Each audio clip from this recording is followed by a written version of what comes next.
To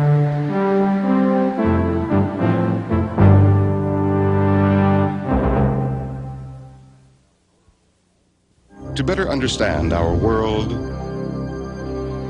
ourselves, and our future, this program is made possible by the people of Chevron. Chevron, giving thought to television.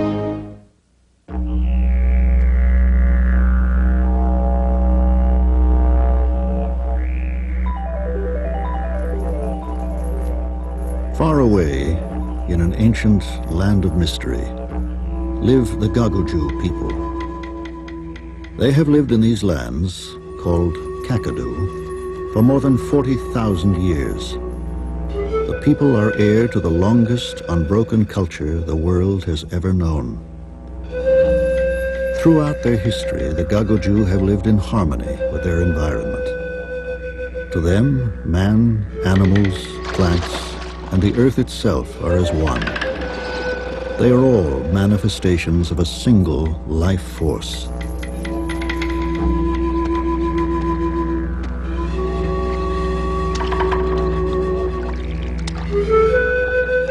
To maintain their mystical union with nature, the people say they must look after the country. They do this through their art and many other subtle ways.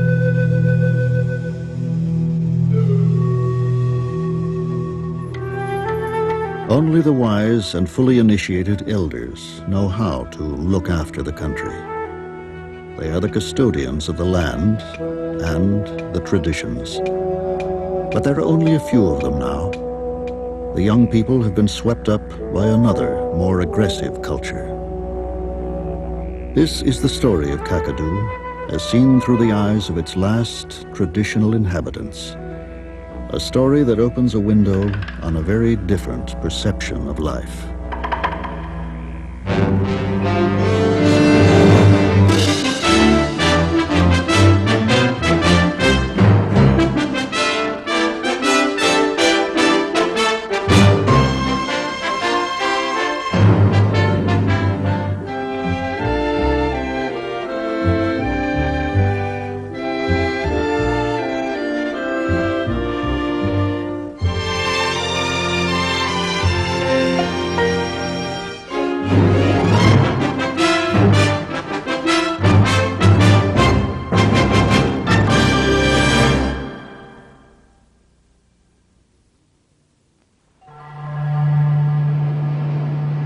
According to a group of Australian Aborigines called the Gagudju, the world always existed. But long ago, before the dreamtime, it had no shape. Then, at the beginning of the dreamtime, the time of Genesis, creator beings came out of the sea to form the land and to create life.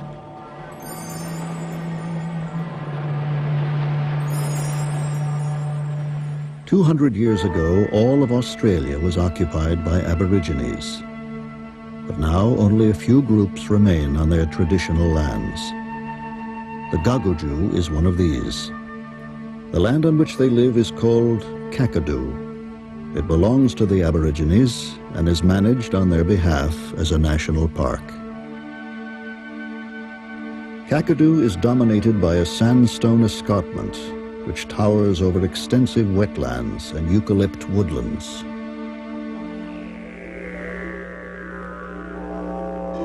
In the dream time, when men could change into animals and animals into men, the creator beings gave shape to the land. When Ginga was a man, he was burned accidentally.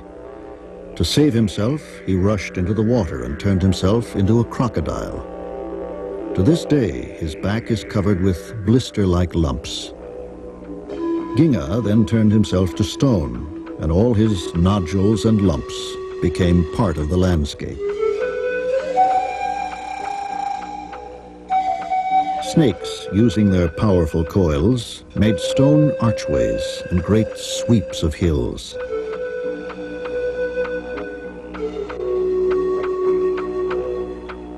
Gagudju, the ancestral kangaroo, traveled through Gagudju making mounds of stones, and hollowing out depressions. The land so created was bountiful and provided the people with all their spiritual and material needs.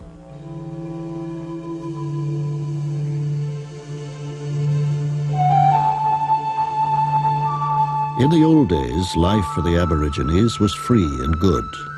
No worries then, they say. Their society was vigorous and meaningful, the cohesion of its laws and traditions having been forged over a 40,000-year history. This was before the Balanda, the white people, came and disrupted their existence.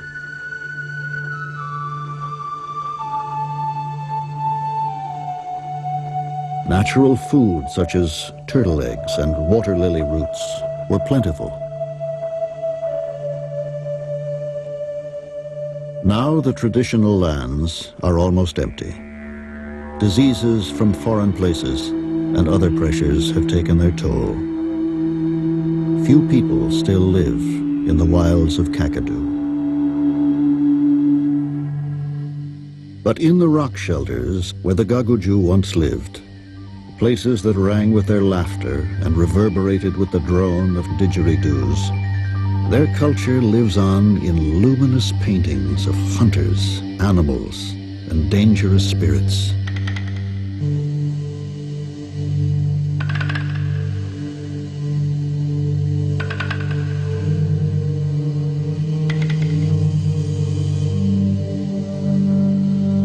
The first artistic stirrings in Gagudju, among the earliest for mankind, began perhaps 30,000 years ago.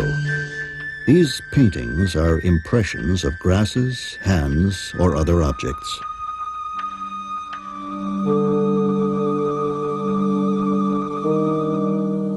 Many thousands of years later, finely crafted paintings of animals first appeared. Kangaroos and crocodiles were painted larger than life.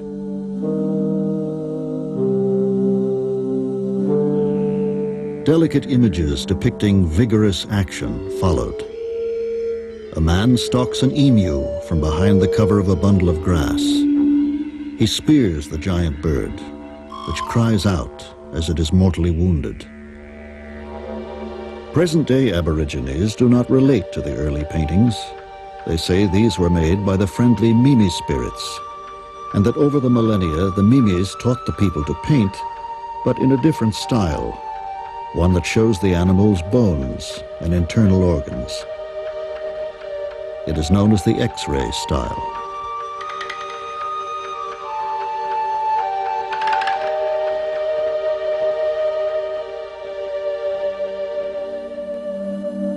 Many important images were painted by neither man nor spirit.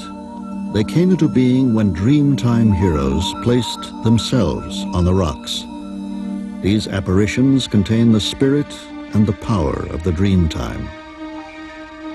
By painting at these sacred places, the people could draw on the power of the dreamtime and so ensure that life would continue in all its bounty and diversity. Extensive galleries were fashioned, where generations of artists painted layer upon layer of figures. Deep in the bush, they created some of the world's greatest art treasures.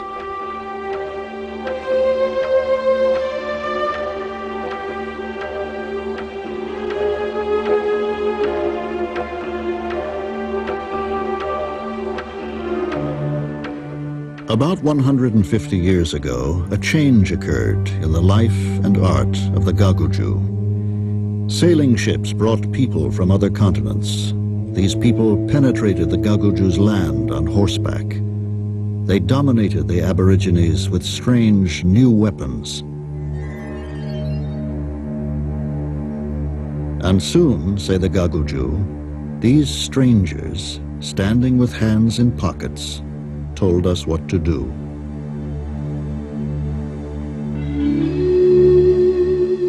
The last major rock art in Gagudju was painted in 1964 by a man called Najambolmi. It was a heroic, almost desperate effort to maintain the links with the power of the dreamtime.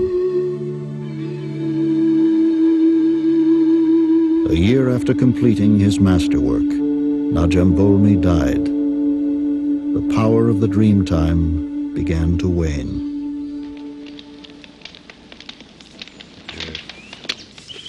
You know what I said in a cave over there, that painting? 3 buses worry. The custody of the land and the culture rests on the shoulders of a small group of elderly men. They alone know the laws and traditions. None of this knowledge is written down, and it survives only in the minds of these few.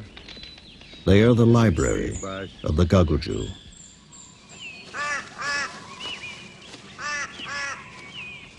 Big Bill Naiji is the philosopher.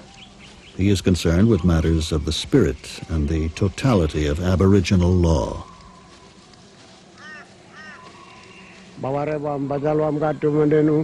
Nipper Gabariki is the principal keeper of the stories of the Dreamtime, about creator beings and ancestral animals. Felix Ianuk is the custodian of the most sacred ceremonies. Only he still knows the burial rites. Louis Ilkir is the artist, one of the last men left in Kakadu who carries on the traditions of Najambolmi. But he paints only on tree bark, not on rock. A new generation of Gagudju has come of age, but most grew up away from their culture. Naiji's son, Jonathan Yaramana, is one of the few who has returned to learn about Aboriginal law and to assume custodianship. In the modern world, he is doing it in 2 ways: as a Gagudju, following tribal law, and as a park ranger. It is an uneasy burden with which he is still learning to cope. The Gagudju have access to the artifacts of the technological age. But many, like Ilkir and his wife Alajingu, prefer to live in the bush in small family groups.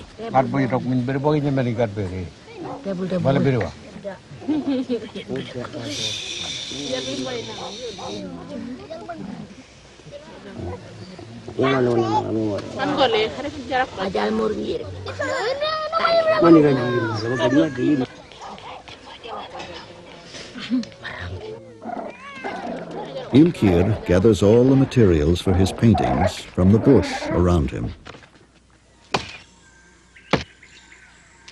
In the age-old way, he cuts the bark off a tree to be used as his canvas. The only difference is in the axe he uses. Its head is made of steel, where once it would have been made of stone.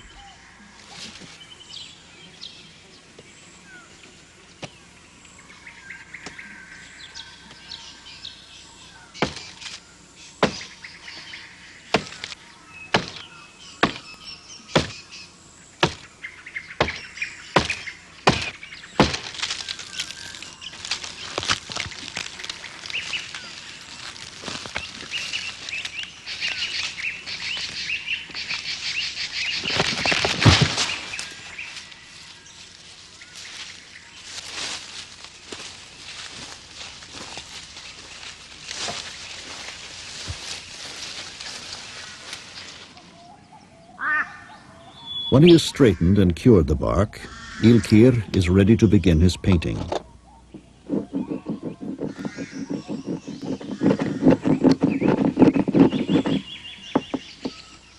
First, he covers the entire surface with red ochre, which represents blood.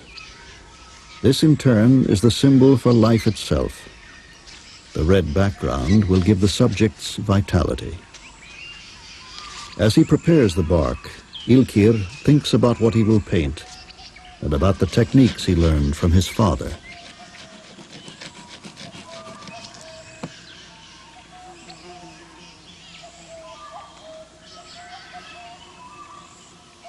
The very act of painting connects the artist with the powers of the dreamtime. He draws on these powers to ensure that the animals he paints will always be there in abundance.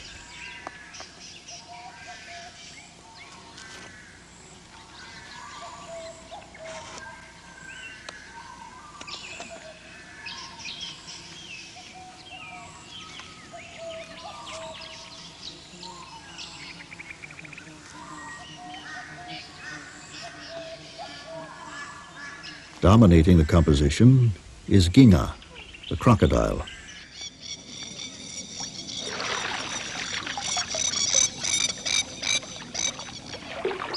The saltwater crocodile is the largest animal in Gagudju and the only really dangerous one. He is a man-eater.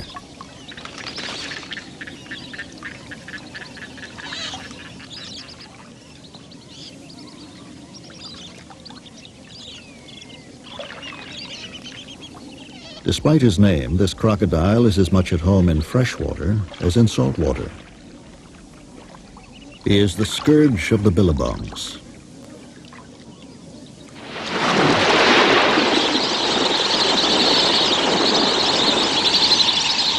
Ginga's reputation as a man-eater did not deter the Gagudju from hunting the giant reptile.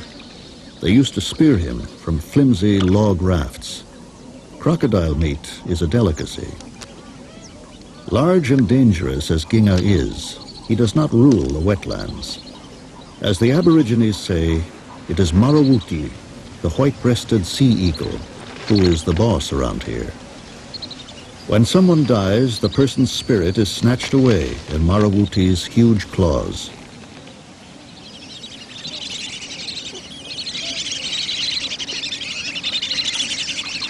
Marawuti's kingdom is one of the richest habitats, vibrant with life and drama.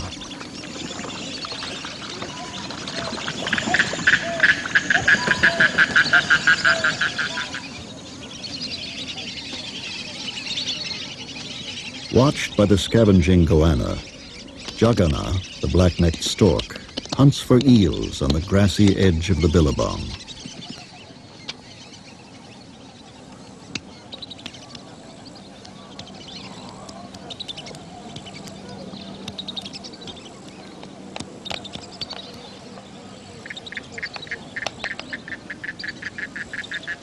But for sheer hunting prowess, none can match Marawuti.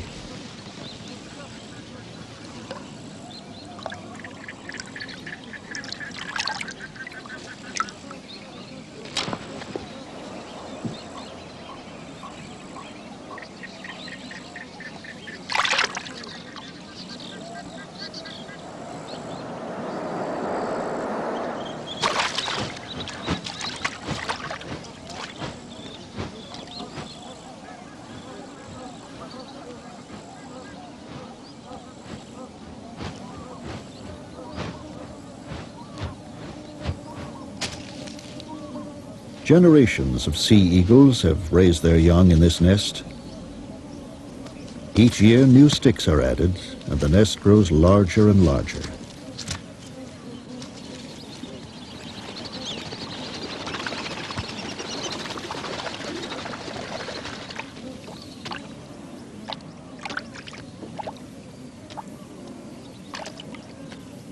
Out in the billabong, among the floating leaves of the water lilies, lives the lotus bird.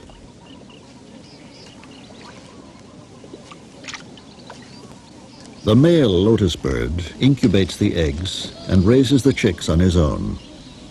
The female, who is slightly larger, leaves the male to search for another partner.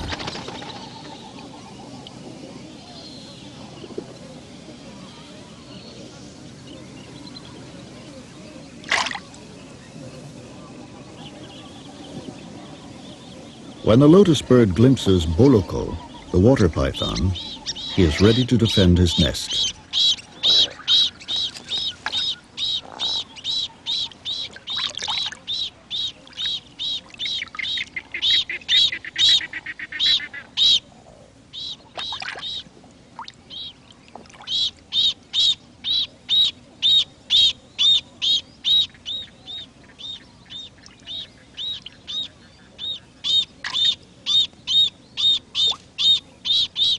Soon Boloko retreats into the water plants to set his ambush elsewhere.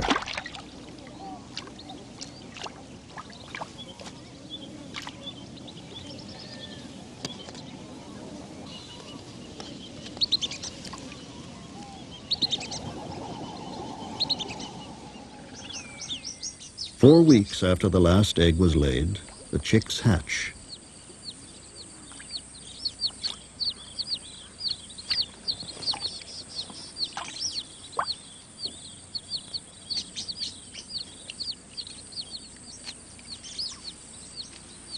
Their father transports and protects the young until they are about 3 weeks old.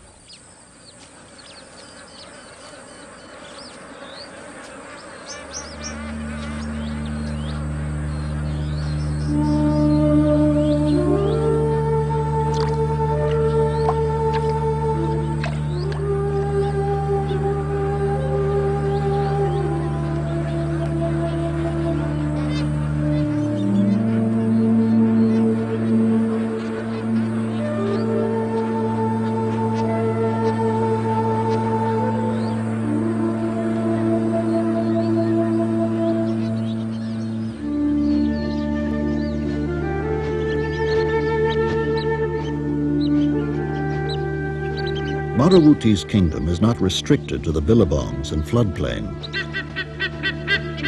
He also hunts the water holes along the escarpment.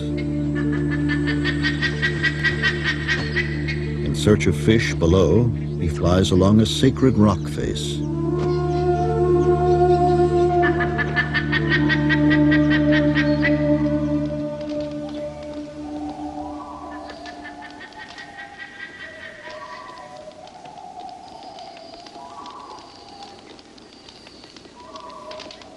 Custodian of this sacred place is Nipper Gabariki. As a fully initiated Gagudju man, it is his duty to look after it. With him is Mini Gapindi.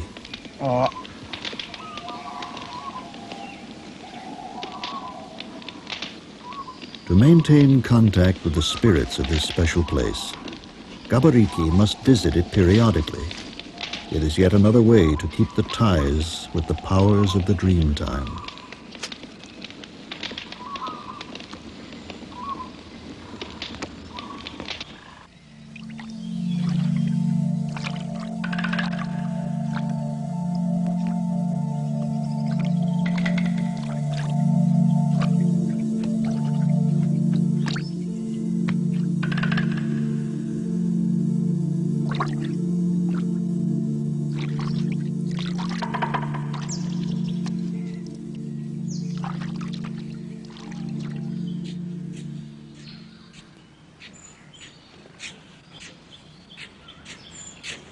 Mini Gapindi has set off in search of food. She has noticed the tracks of freshwater crocodiles on a sandbank. Minnie probes the sand to find any eggs that may have been laid during the night.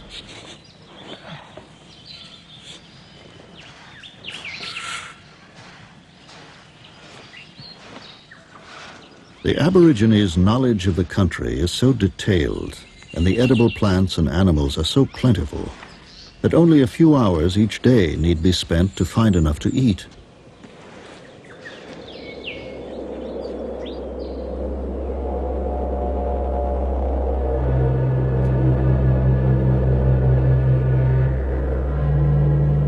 Gabariki has reached the canyon where the spirits reside.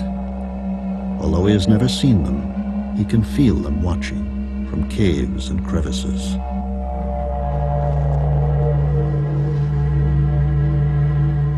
He announces his presence and asks permission to enter the canyon.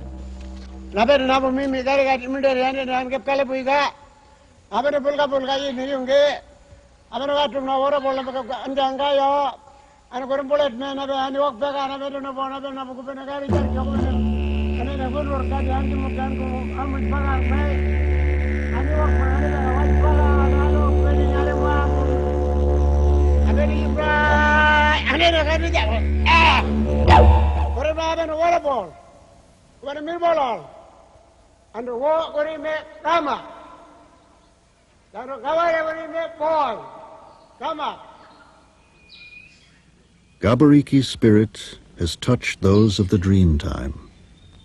He reaffirms a 40,000-year continuity. Juwe, the great bowerbird, is somewhat sinister to the Gagudju. They call him a cheeky fellow who steals your bones. The bones and snail shells, which the male bird gathers from miles around, are decorations for his arena. He has built it to lure a female.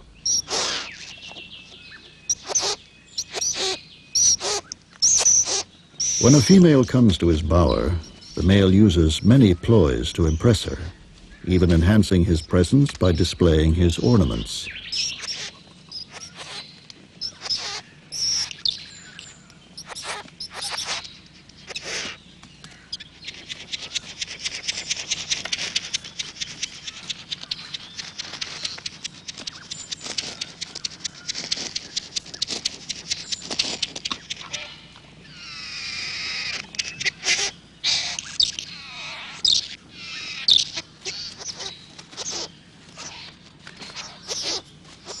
Jiwei's arena resembles the shelter the Gagudju build for initiation ceremonies. The bird also chants and dances, as if at a ritual. He is the keeper of their secret ceremonies. That's his job, the people say.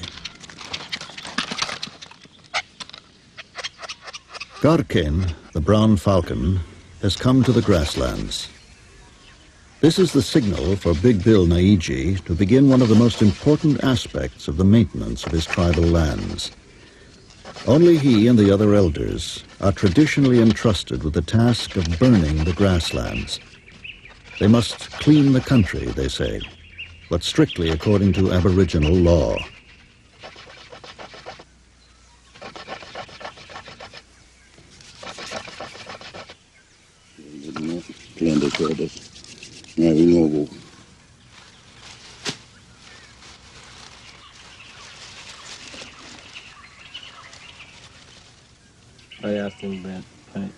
Bill's son, Jonathan Yaramana, has come to learn just how and when the fires may be lit.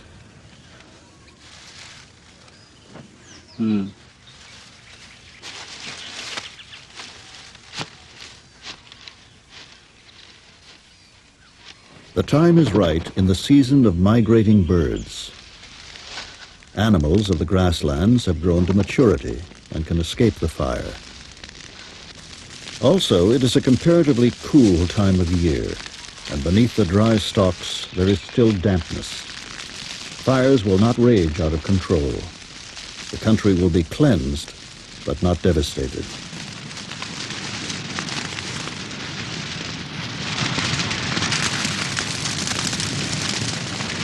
If the laws about burning are broken and fires are set later in the season of heat and dryness, there would be great loss of life.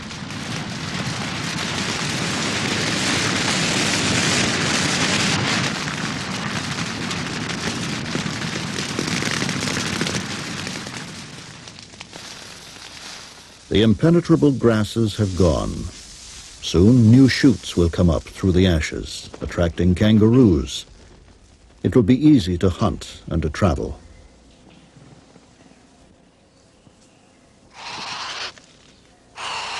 Jiwei has been unlucky. His laboriously built bower was destroyed in the fire.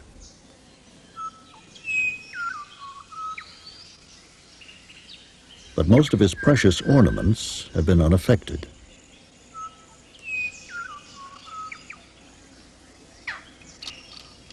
The day after the fire, he begins to rebuild.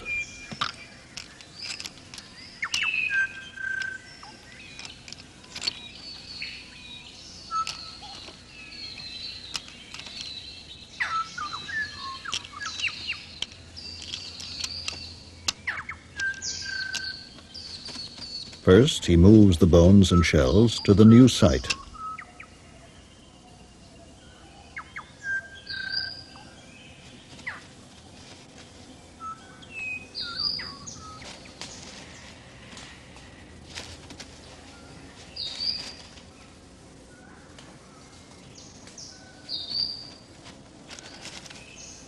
After putting down a mat of small sticks, he places the first uprights in position.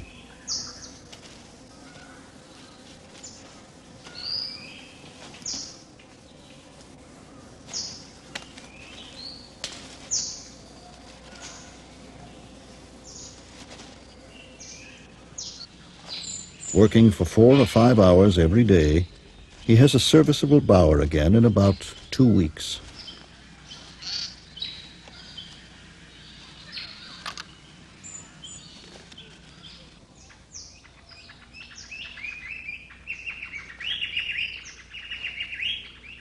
Kundamen, the frilled lizard, is an example to all who would disobey Aboriginal law. When he was a man, he was smooth and sleek. But at a sacred ceremony, Kundamen did not listen and performed the wrong rituals. The elders punished him by changing him into a lizard and said he would be thin with a funny-looking loose skin for all time. They said, "You spoil the ceremony, and people will see you like that forever and ever."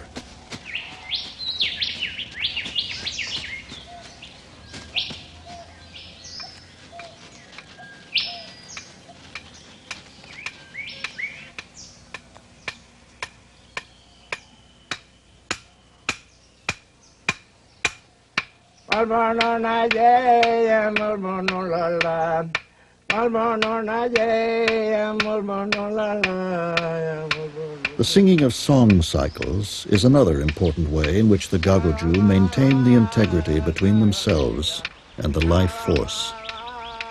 Felix Enoch sings the cycle about one of the principal creator beings, Injuanjua.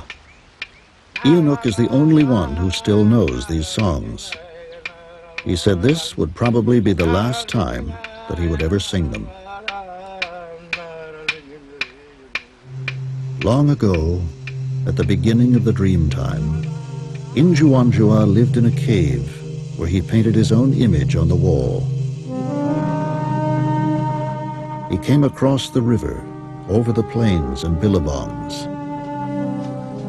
In his travels, he gave shape to the land, brought important ceremonies, and showed the people what animals to hunt.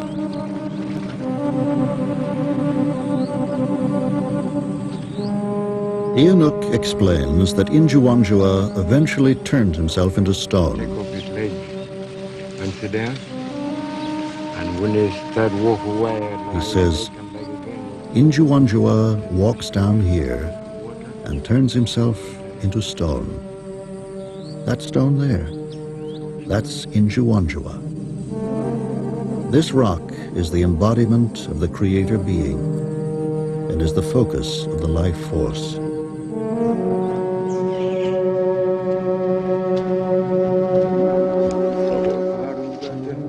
Close to Injuanjua, and imbued with his spirit, are the caves where for centuries the Gagudju had placed the bones of their dead.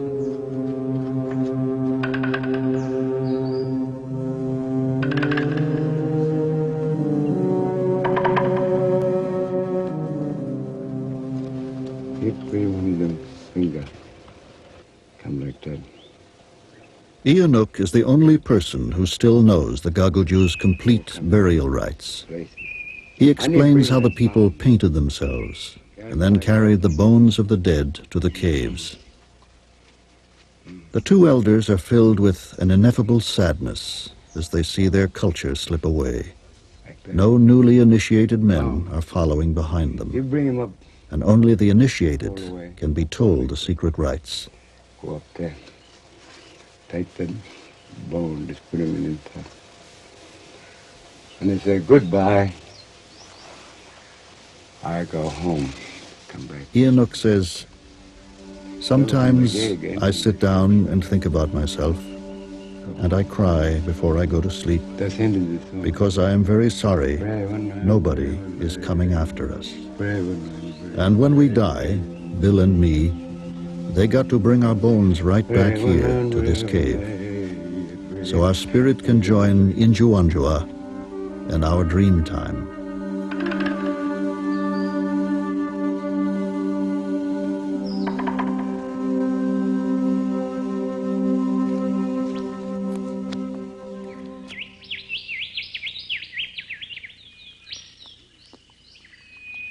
Bluey Ilkir continues his painting, his communion with the powers of the dreamtime.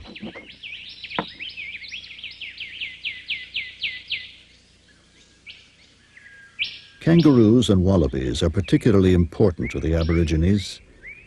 The giant ancestral kangaroo, similar to the one Ilkir is painting, made prominent landforms and gave the people important ceremonies.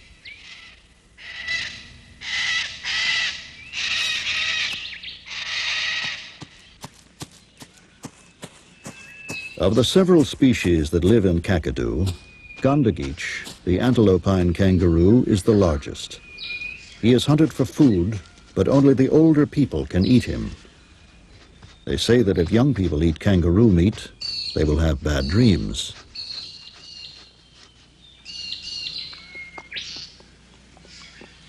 These kangaroos live in small social groups and are usually gentle and affectionate. Their smaller neighbor, Gonobolo, the agile wallaby, is more aggressive.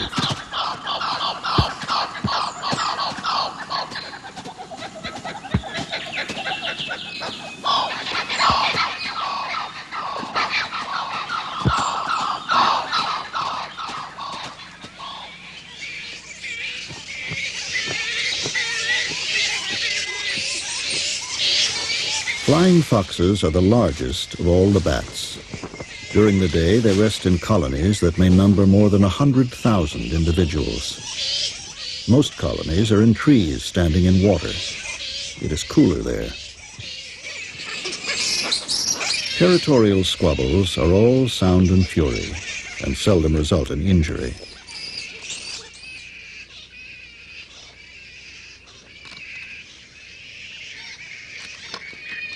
The young black flying foxes cannot fly at birth. They are carried by their mothers, even in flight, until they are a month old. During the heat of the day, the resting animals fan themselves. Sometimes fanning is not enough. Then the bats lick their wings, and the evaporation of their saliva helps to cool them further.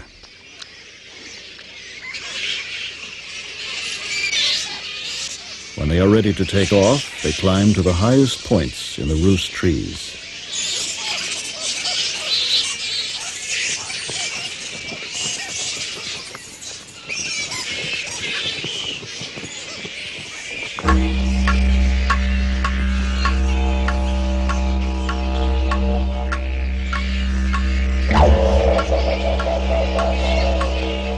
To the Aborigines, Goloban, the black flying fox, is associated with the forces of darkness.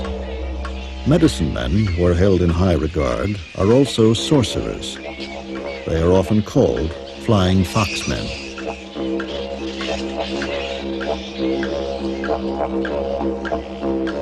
Darkness is the time when evil spirits come out from caves and hollow trees. The people do not venture far from the safety of their campfires. Gagudju's night belongs to the animals. Lambalk, the sugar glider, has left her nest in a tree hollow.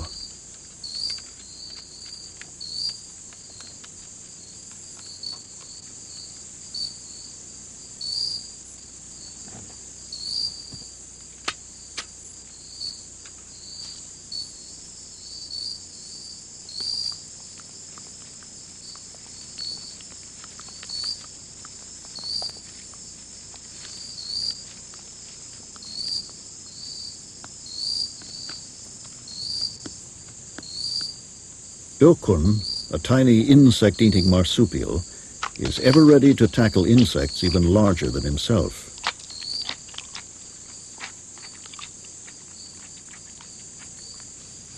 After being dormant for several weeks, Beck, the highly venomous death adder, finally sloughs its skin.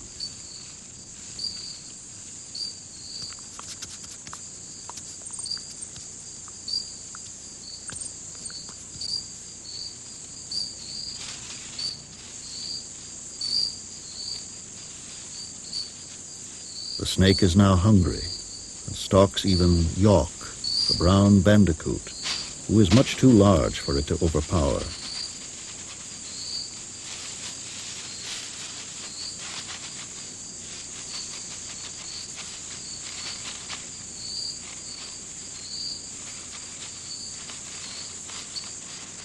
York, however, takes no chances and barricades himself in his nest of dry grass.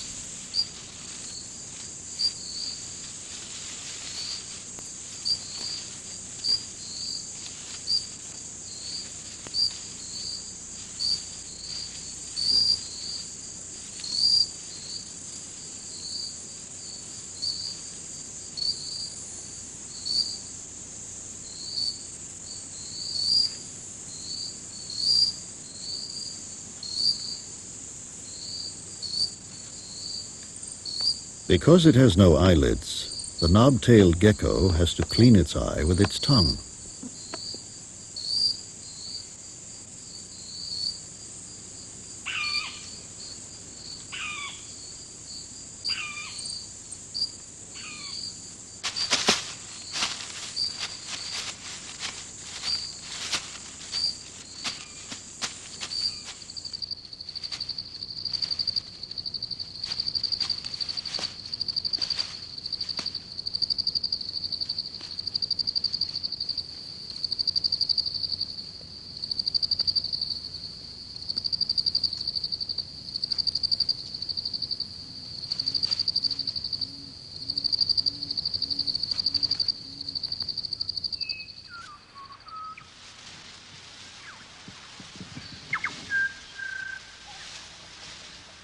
The night has been cool, and the kangaroos seek a sunny place to warm themselves.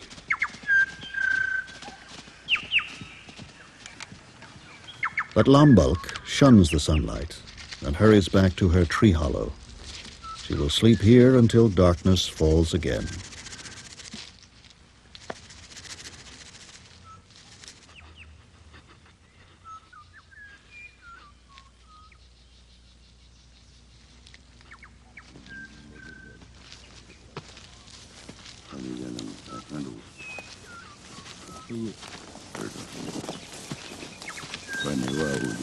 Whenever he has a spare moment, Jonathan Yaramarna goes out to his ancestral lands to learn as much as he can from his father. Today, the two visit Hawk Dreaming, a sacred site where the spirit of Garkane, the brown falcon, resides. Bill has difficulty climbing the rock face. This may well be the last time he visits the spirit of Garkane. Bill explains the significance of Hawk Dreaming and shows Jonathan a hand stencil he made when he was about 8 years old and came here with his father. A hand stencil is a kind of signature laying claim to the site, but more in a spiritual than a physical sense.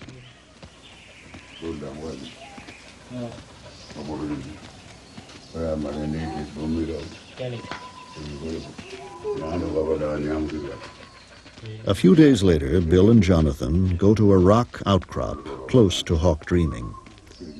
As a commitment to his Aboriginal heritage, Jonathan will put his hand stencil, his signature, on the rocks near Hawk Dreaming.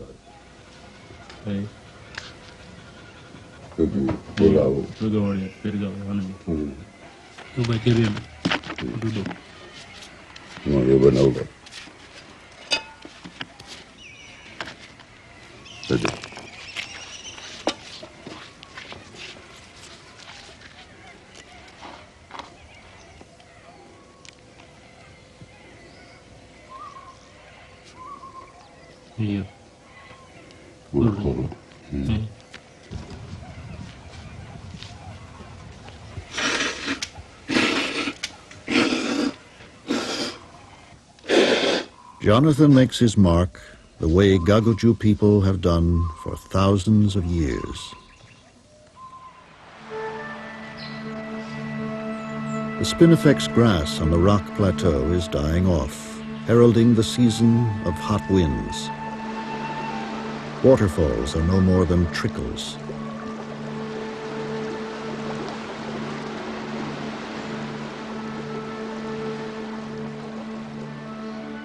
In the woodlands, grasses that escaped the fires have died back into a dense mat.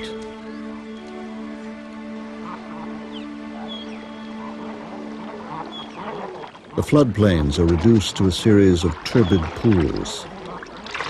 The water turns hot under the burning sun. Barramundi and other fish lie dying in the shallows.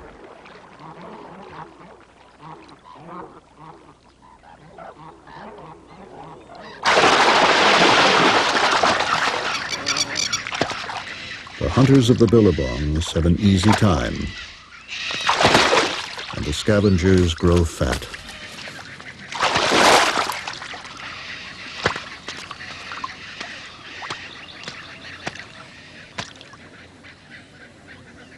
A goanna cannot make any impression on the scaly body of a huge barramundi. The 4-foot-long lizard must find another way.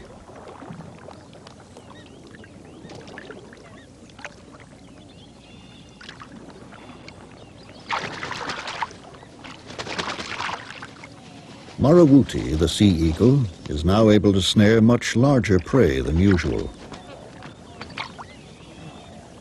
Whistling kites with their smaller beaks and talons cannot penetrate the scales of such a large fish. They wait for Marawuti to do that. Then, with their greater agility and audacity, they snatch the food right out of the eagle's beak.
Every dry season, thousands of barramundi perish. In the past, Aboriginal artists, by painting barramundi, tapped the life essence of that species, and so they ensured that the fish's numbers would always be replenished. Bluey continues this timeless tradition. His work of art is now complete. He has drawn on the powers of the dreamtime, and so the animals he painted will continue to flourish.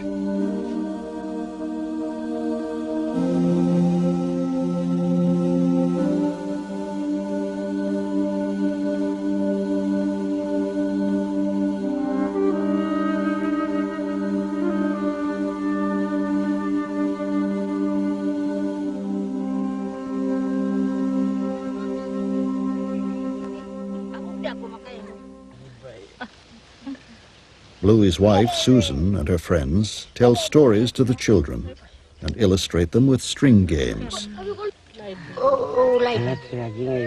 Susan makes a figure appropriate to the season. It represents lightning, and by the end of October, thunderstorms, forerunners of the wet season, are an almost daily occurrence.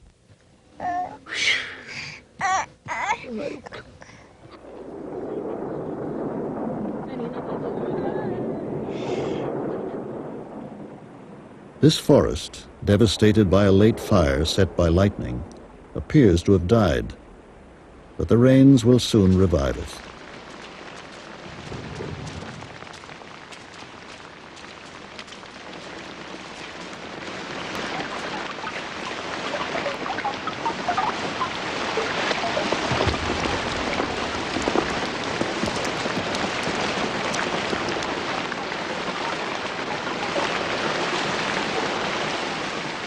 The lightning and thunder are brought by a fearful being called Namarkun. He carries the lightning like an arc over his body and makes the thunder by striking stone axes against the clouds. Aljur, the grasshopper, is painted in electric colors. He appears in November, the time of the most tumultuous storms. The insects are Namarkun's children on earth.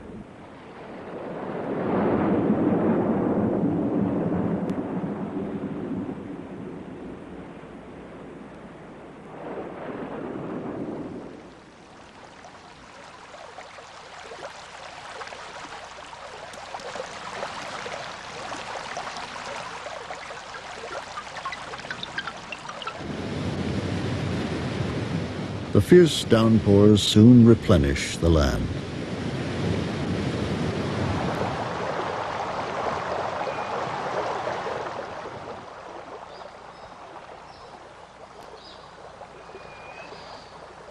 In this time of regeneration, nesting birds bring food to their young. Plants respond quickly. Forests that were charred and blackened are soon green again. Flowers and insects proliferate.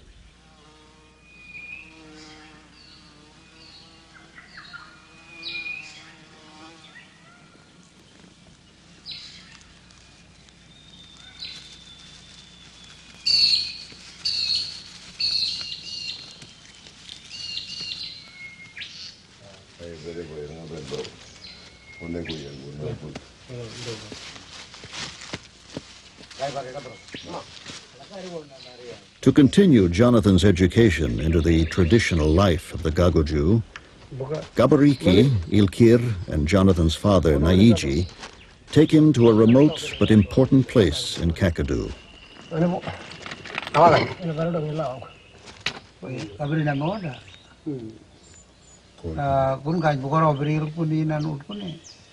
The elders show Jonathan how stone knives and spear points are made, how they are struck off a core rock.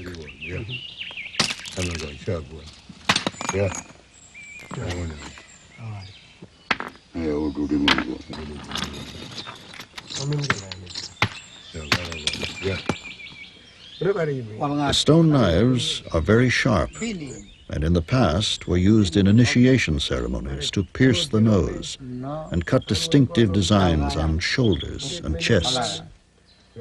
A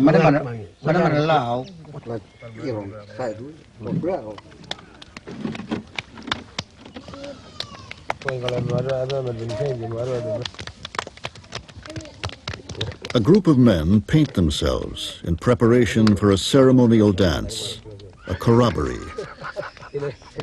Among the Gagudju, there are no longer enough people with the knowledge and skills to perform the ceremonies.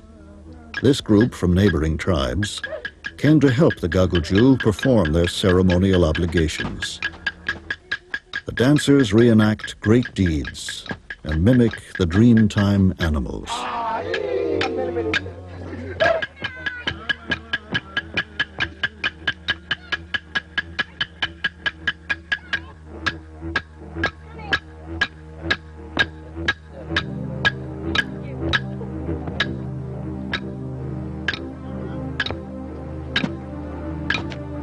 Through ceremony and compliance with their laws, the Gagudju ensure that their unity with all living things continues. With Marawuti, who rules the floodplains, and with Ginga, who formed the rock country. As long as they look after their country, the life force will endure in all its vigor and bounty.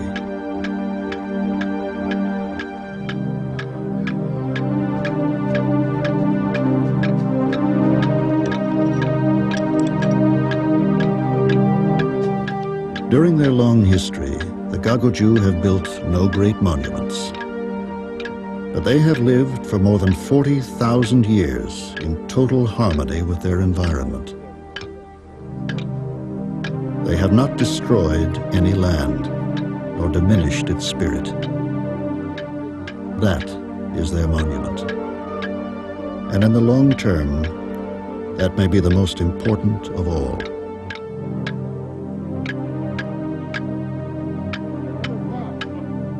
The last of the traditional Gagudju men know everything that remains of their ancient culture.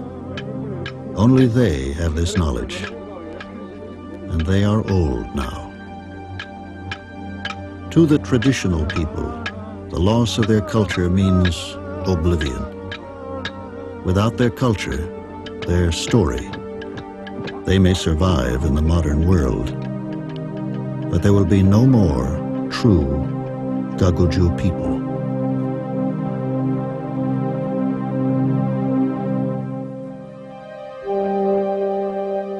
During the season of the east wind, Nipper Gabariki died. His spirit has gone back to his country.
We hope you have enjoyed this presentation from the National Geographic Video Library.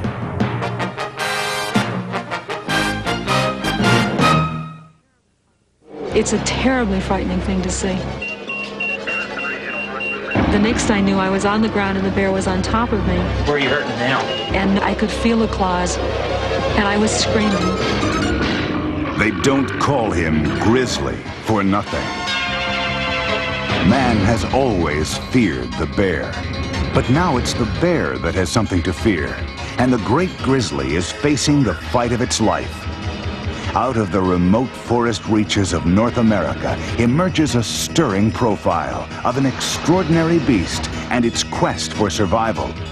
National Geographic separates myth from mystery and brings you face to face with the grizzlies.